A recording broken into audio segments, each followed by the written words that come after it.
Kerala God's own country यानी ईश्वर का देश। अपनी यात्रा की 122वां दिन हमने प्रवेश किया केरल में। कन्याकुमारी से विदाई लेते हुए हम जितना केरल की तरफ आगे बढ़ रहे थे उतना ही ज्यादा विजयवाड़ा की आनंद दादा की बात याद आ रहा था। दादा हमको पहले से ही बोल दिया था कन्याकुमारी तक साइकिल लेके जाना कोई असुविधा का बात नहीं है, लेकिन केरल की रास्ते में cycle riding is not so easy. हमने तो दादा की बात सुन लिए थे लेकिन उतना ध्यान नहीं दिया क्योंकि हम इससे पहले सुंदरी को लेके ही अराकू वैली एक्सप्लोर करके आया, इसलिए दिल की कोई एक कोन में एक थोड़ा सा कॉन्फिडेंस था। लेकिन वो कॉन्फिडेंस एकदम गायब हो गया केरल घुसने की 30 मिनट्स के अंदर। लगभग 4-5 मंजिल के समान हाइट पे बनाया हुआ NH66 पकड़ के हम केरल में आगे बढ़ रहे थे। NH66 के ऊपर साइकिल चढ़ के जाना डिफिकल्ट बट नॉट इम्पॉसिबल, लेकिन असली खतरों के खेल तो सर्विस रोड में था। कुछ जगह में NH रोड रिपेयरिंग होने की वजह से जब हमको सर्विस रोड पकड़ना पड़ रहा था, जहां से उतरने के वक्त हमको लग रहा था आसमान से गिर रहा हूँ और चढ़ने के वक्त लग रहा था हिमालय ट्रेकिंग हो रहा है। केरल घुसने की पहले दिन हमने 37 किलोमीटर कवर किया और हमारा डेस्टिनेशन था कोवलम बीच। सुबह सुबह हम जर्नी तो स्टार्ट कर दिए थे, लेकिन सुबह सुबह हम पहुंच नहीं पाए क्योंकि सुंदरी का पीछे वाला टायर पंक्चर हो गया था। फिर 2 किलोमीटर पीछे आके सुंदरी का रिपेयरिंग वाला काम करवाया और शाम की 5:30 बजे हम पहुंच गए थे कोवलम जंक्शन में। फ्री शेल्टर ढूंढने के लिए 3.5 घंटे से बहुत सारा प्रयास किया लेकिन फेल हुआ एंड एट लास्ट रात की 8:30 बजे यहाँ पर रूम रेंट लिया।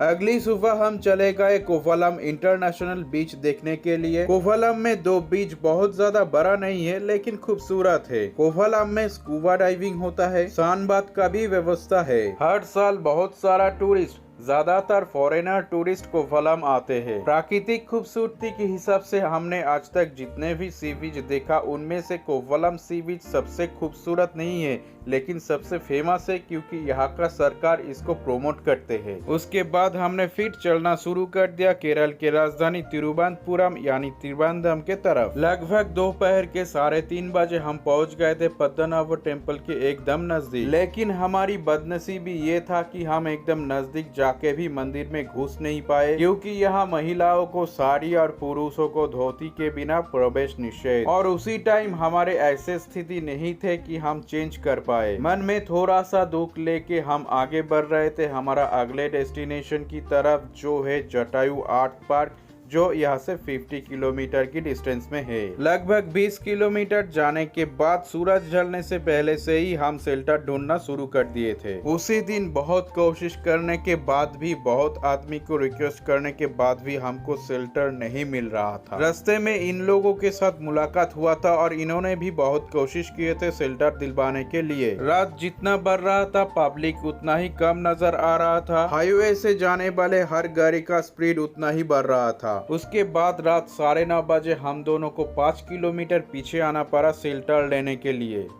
रात 10:30 बजे लकीली हम दोनों की मुलाकात हो गया फकरुल भाई के साथ, जो असल में आसाम की रहने वाला है और यहाँ और केरला आया काम के लिए। एंड एट लास्ट फकरुल भाई होटल मालिक के साथ बातचीत करके उस रात रहने के लिए बंदोबस्त कर दिए थे। केरल घूमने की दूसरे दिन रात में अगर फकरुल भैया हमारे पास नहीं रहता तो, और होटल मालिक दादा हम दोनों को रहने के लिए परमिशन नहीं देता तो शायद हम दोनों बहुत ही मुसीबत के सामने पड़ जाते। अगली सुबह हम होटल अंसारी और फकरुल भाई से विदाई लेके 30 किलोमीटर क्रॉस करके पहुंच गए थे जटायु आर्ट सेंटर। जितनी सरलता से हम ये 30 किलोमीटर जर्नी एक लाइन में बोल दिया, इतनी सरलता से हम पहुंच नहीं पाए थे। इस जर्नी के वक्त भी सुंदरी का तबीयत खराब हुआ था। कभी कभी पैदल चलना पड़ा, कभी कभी खुद को मिस्त्री बनना पड़ा, कभी मिस्त्री के पास ले जाना पड़ा। और लगभग 4:30 बजे जटायु आर्ट सेंटर पहुँच के फर्स्ट जो इंसान को शेल्टर के लिए अप्रोच किया वो था अब्दुल्ला दा। अब्दुल्ला दा हमारी बात सुन के फ्री शेल्टर की बंदोबस्त कर दिए थे। ऐसा नहीं है कि अब्दुल्ला दा इसी जगह का मालिक खुद है। अब्दुल्ला दा इसी होटल का मैनेजर का मेन वर्कर। मालिक से बात करके अपनी कंधों पे रिस्पॉन्सिबिलिटी लेके अब्दुल्ला दा हम दोनों को फ्री में शेल्टर दिया था। सिर्फ शेल्टर ही नहीं, रात में बहुत टेस्टी डिनर का भी ऑफर किए थे अब्दुल्ला दा। बोलने में थोड़ा सा गलती हो गया, माफ करना। डिनर के आगे अब्दुल्ला दा हम दोनों को टी और लोकल स्नैक्स भी ऑफर किए थे। जटायु आर्ट पार्क जिस पहाड़ में स्थित ठीक उसी की इतनी नजदीक फ्री में रहकर भी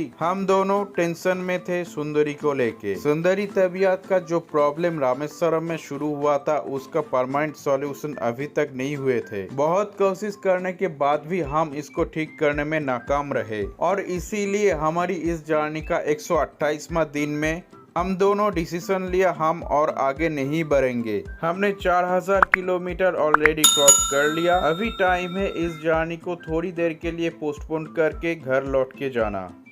आज की वीडियो यहीं पर खत्म करते हैं। अच्छा लगा तो शेयर और लाइक जरूर कर देना, साथ साथ सब्सक्राइब करने में भी मत भूलना।